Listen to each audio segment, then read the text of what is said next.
Good day everyone, and welcome to Learning Disrupted.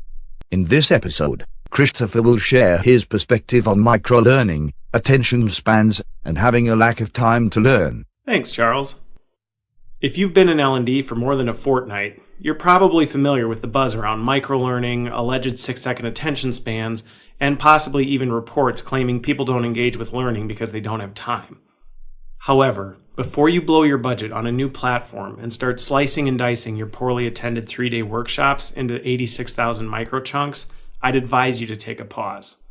After all, wouldn't it be disappointing if you went through all the time and effort to do it only to find people still can't find time to engage with it? Let's start by challenging the idea that people don't have time.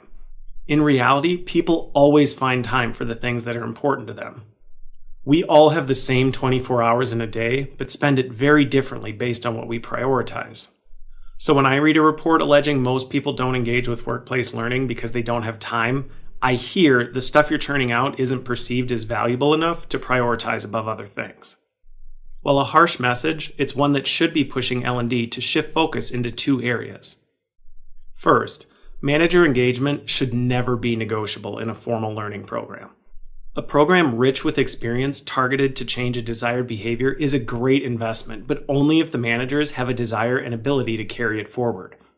If they can't find time for it, it isn't actually a priority, and you shouldn't be treating it as such. I won't say you'll never need to bite the bullet and host some useless events, but set those expectations up front and invest your time accordingly.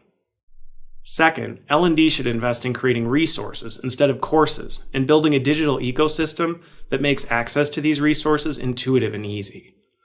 This investment isn't limited by the manager bottleneck, and people will always find time for performance support.